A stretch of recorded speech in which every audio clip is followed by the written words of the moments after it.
My name is Chris Males. I'm the fire chief for the City of Santa Barbara Fire Department.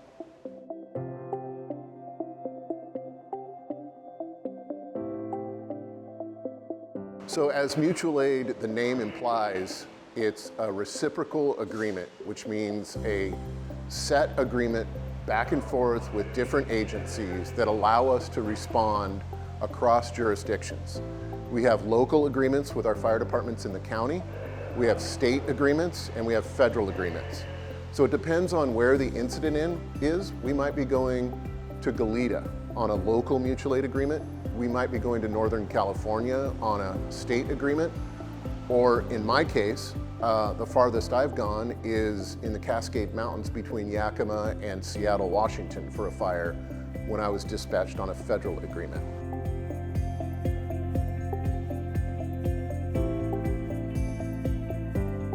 So donations are typically used for extra equipment and supplies that aren't normally furnished by a department.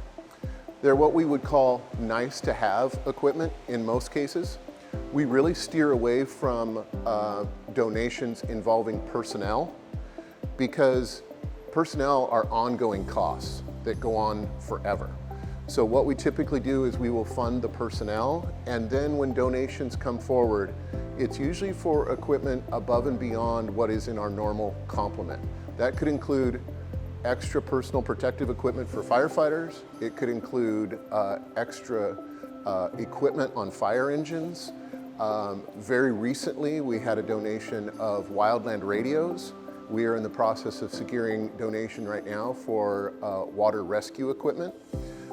And we've had donations of even personal protective equipment over the years.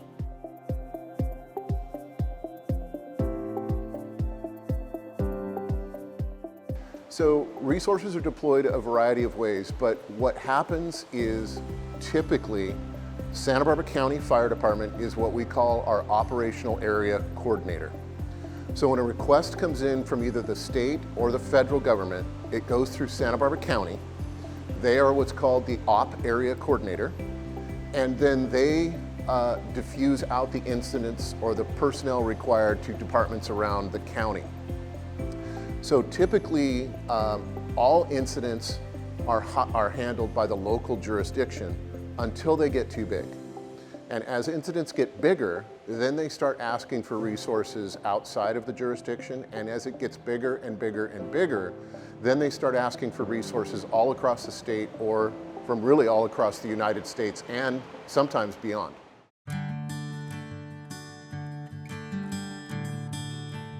So a strike team is a set group of resources, of like resources. For example, behind me is a fire engine. A strike team of engines is a group of 5 engines with a leader with common communications. They are dispatched as the strike team. So we don't dispatch them as 5 separate engines. We dispatch them as the group. Now that doesn't just have to be fire engines. It can be hand crews, it can be brush trucks, it can be bulldozers. It just depends. But for the most part, we either call them strike teams or task forces. And they go out as a unit and they work together as a unit the entire time. Every incident starts small, whether that be a fire, whether it be an earthquake. Your local resources respond to the incident and they will manage the incident. As the incident gets bigger and bigger, beyond the capabilities of the local jurisdiction, we have a number of ways that we can ask for what we call incident management teams. Those are like a football team that is ready to deploy at any given time and to move into the incident area and to provide all of the management of that incident. There is a local team in our county, there are state teams, and there are federal teams. And they're large. They encompass up to 80 personnel that they bring in to help manage the incident. They take over responsibility, they relieve the local jurisdiction so that we can go back to doing what we do, and they basically manage the incident as its own entire issue, and they take over really responsibility and all the deployment of the resources.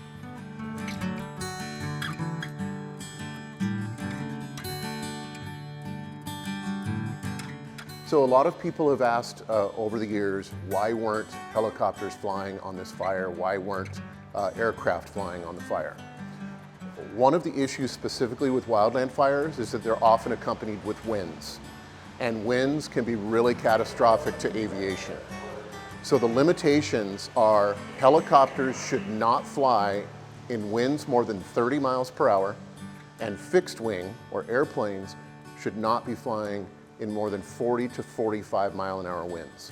So when we have a Santa Ana wind-driven incident, that's why you didn't see aircraft up the first few hours of the incident, because the winds were in excess of 80 miles per hour. Aircraft cannot fly in those conditions.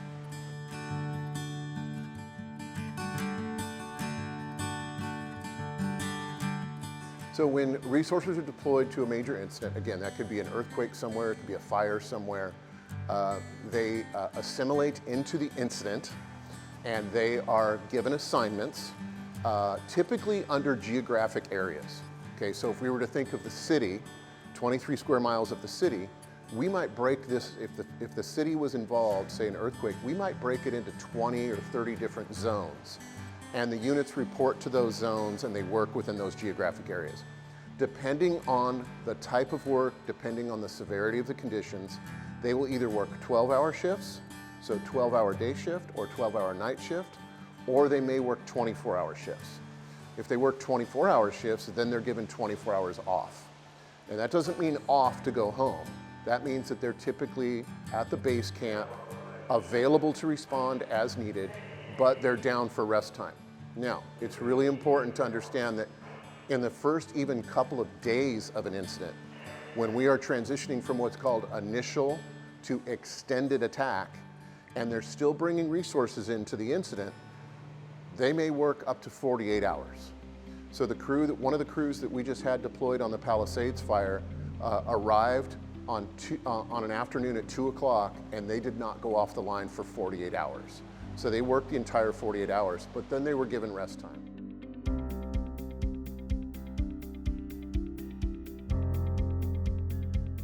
Safety on incidents is always paramount. There's nothing more important than the firefighters and the safety of the public. That is our primary job. Sometimes that leads the public to think that we're not focusing on the right thing. For example, a major wildfire burning through houses. Our focus is firefighter and civilian safety. And perhaps the best initial action is to get the people out rather than put the fire out. We operate on a number of different parameters and safety plans. Two things come to mind. One is we use what's called LCES. That stands for lookouts. We always have somebody watching. Stands for communications. We make sure we're in communication with each other. And we make sure that we have escape routes. We're here, how do we get out? And then, when things go poorly, we have safety zones that we can retreat to. The other part of safety is what we call PACE planning, P-A-C-E. And that stands for what is our primary plan, okay? What is our alternative or alternate plan? What is our contingency plan? And what is our emergency plan? So all of those things work together on an incident at all times. And depending on how severe the incident is, again, it may not be firefighting, but it may be just getting the public out of the way.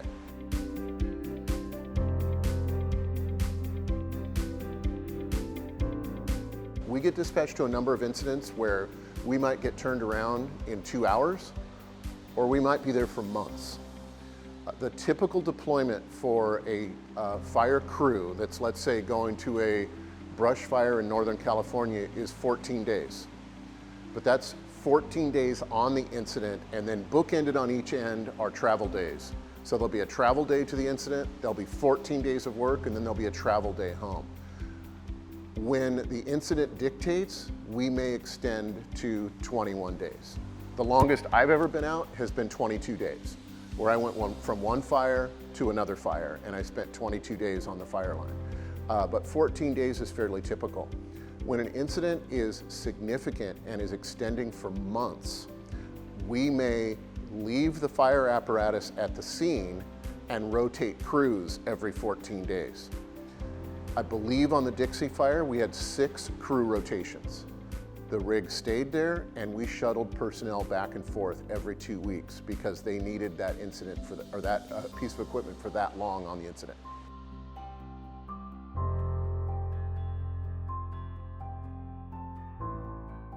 First of all, the Santa Ana winds are what affect the Southland from Ventura County southward on an annual basis. The County of Santa Barbara doesn't get Santa Ana winds, but we get a similar local variation of that called the sundowners. And so the sundowners can affect us, and we can see significant wind, upwards of 70 or 80 miles an hour in Santa Barbara County, south coast. But they're not called Santa Anas, they're called sundowners. So in the case of Los Angeles, the Santa Ana winds were predicted, and they were predicted to be severe. In advance of the fire, they had placed over 100 fire apparatus in the area to combat a possible incident. What's really important to understand about the fires in Los Angeles were these were not brush fires. They started as brush fires, but they became what we call community or urban conflagrations. So it started as a brush fire, then it proceeded into homes, and then we had sustained home-to-home transmission of fire. We had thousands of homes on fire at the same time. That is unfathomable, and that is extremely difficult to combat. So people think of it as a brush fire, but it really transitioned into a fire in neighborhoods, and in fact, really in one of the most densely populated areas in the state of California. This fire occurred in a major metropolitan area. Los Angeles County has over 400 fire stations. They have over 9,000 firefighters in the county of Los Angeles. But this fire moved so quickly and so ferociously that the firefighters, before they were even dispatched to the call, were literally playing catch up. The fire was, as they would arrive at a location, the fire was already over their heads and burning beyond them. I know the initial focus of a lot of the firefighters that responded to both those incidents was to get the public out of the way and to help get the public to safety through evacuation. So, and I'll just recap. The fires in Los Angeles County, the Eaton Fire and the Palisades Fire, both started as brush fires, but quickly became what we would call urban conflagrations. The homes were being engulfed in flames by the second, and literally thousands of homes were on fire at the same time. If a house fire in the city of Santa Barbara started right now, we would send 5 apparatus to it on an initial dispatch. Now think of thousands of homes on fire in Los Angeles at the same time. There's not enough fire engines and apparatus. They requested reinforcements very quickly. We had crews from Santa Barbara and beyond that responded to both incidents in a matter of minutes. But again, the incident was so major with such magnitude that it was incredibly difficult to combat. Ryan DiGiulio, Fire Marshal, Battalion Chief with the Santa Barbara City Fire Department.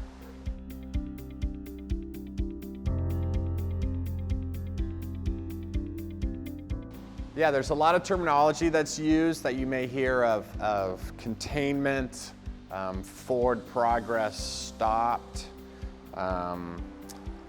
different maps you might see that can confuse people of, well, is the fire out, is it not? What does out mean? So there's different areas that wildland fires are really looked at. They're looked at the actual extinguishment of the fire, which we would deem it out and dead out. There's containment, which basically means that some of that box I had mentioned earlier has been put on the ground, and containment efforts are being made to actually contain the fire to a certain area. And then there's what a lot of people have heard lately is forward progress stopped. Now, forward progress stopped might be something you and I are a little bit more used to seeing on TV, where, hey, the fire's out, there's no more smoke, it's not going any farther. That doesn't necessarily mean that the fire is dead out and fully contained. It just means the progress is not moving as fast and as ferocious as we're used to seeing on TV.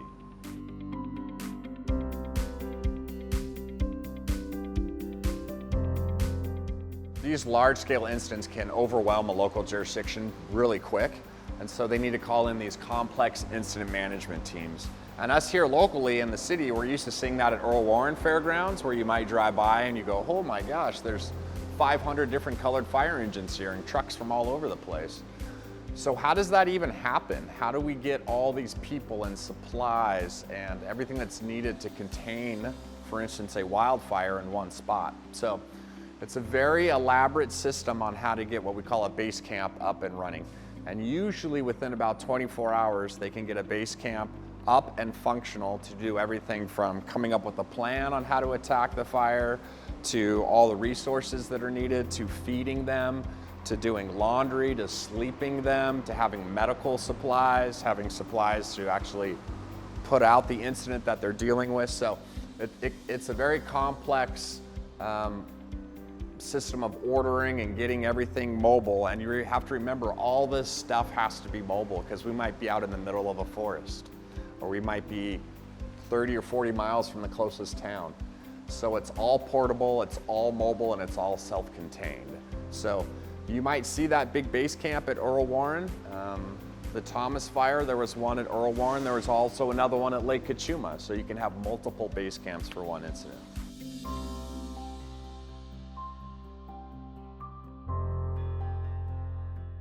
So as you can imagine, and we're grateful for our community presence here and how people like to come together and rally during these big incidents.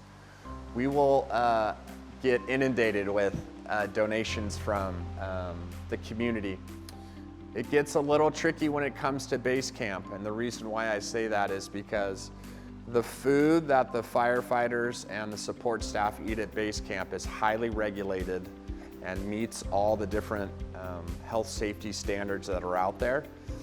If we were to introduce food from the outside, that could get some of these folks sick, and it's not worth it, because now we're down firefighters or support staff to even deal with the incident that we're there for the first place. So we usually steer those folks toward food banks or to other areas, maybe even extra support folks that aren't attached to the incident itself, because we love those goodies, but sometimes we can't take the risk of actually getting folks sick from it.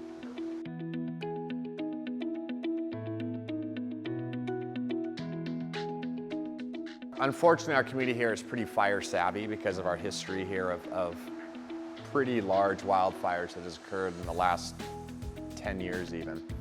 So a lot of folks come to us and go, what can we do to improve our property and to give it a better shot at the next wildfire that might move through the city? So a couple of things we're recommending folks to do. First and foremost is defensible space. What is defensible space? It's really things that the homeowner can do to improve their landscape and their area around their front and backyards to stop the propagation of fire moving through their property. So the big thing we tell folks in defensible space is we're trying to break up what we call the fire ladders. So fire ladders are ways for fire on the ground that's easy for us to put out to communicate to limbs, and then into trees, and then into houses. We want to break that ladder up so it gives our firefighters a better chance to attack that fire on the ground before we have the ember casts and everything that we saw down in LA happen. That's one thing folks can do. Another thing folks can do is what we call home hardening.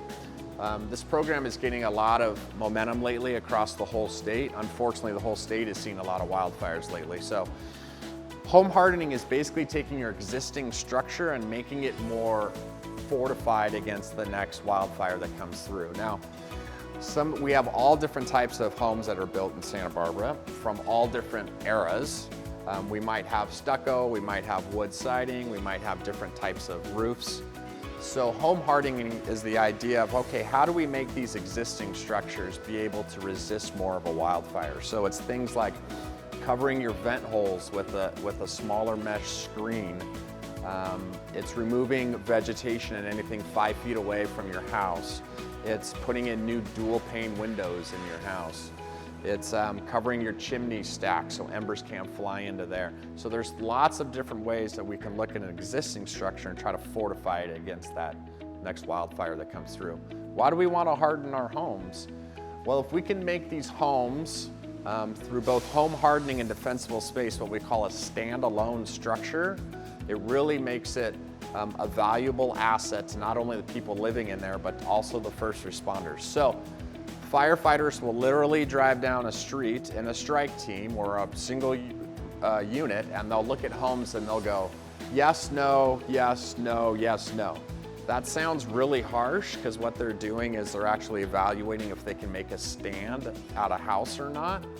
They do it for a couple reasons. One, they can actually make a reasonable stance at a house that's a standalone house that has home hardening and defensible space and say, yeah, we can actually make a stand here and save that house. But more importantly, it's really to save their own lives too. They don't want to be stuck in a situation where they can't get out because of homes they tried to defend that didn't have these home hardening and vegetation management objectives around their house.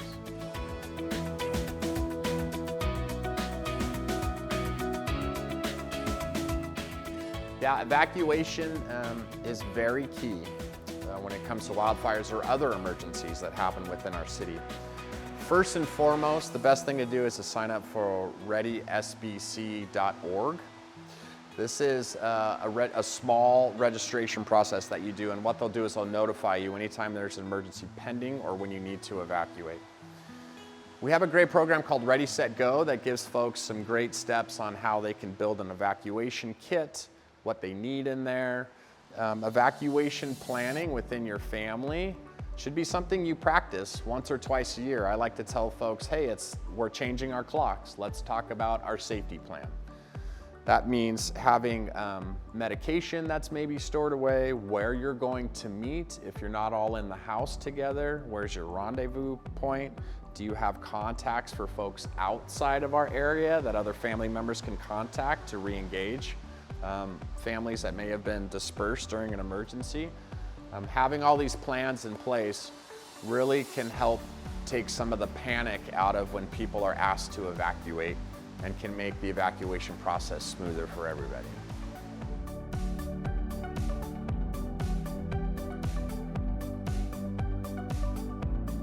Some other lessons learned within the evacuation of Los Angeles and other fires we've had in Southern California is sometimes when people tend to get really panicked, their decision-making process is altered.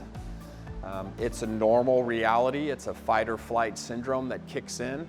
Some of the cars that were abandoned in Los Angeles, some of the herd kind of pack mentality, if that person's doing it, I should probably do it too. It's all normal, but can impede responders coming in. It can impede folks trying to get out. So again, I just want to emphasize that emergency evacuation plan. Practice it, stick to it, so it becomes second nature for you and your family. And don't be afraid to implement it in an early stage when there's either a fire or a disaster that's occurring.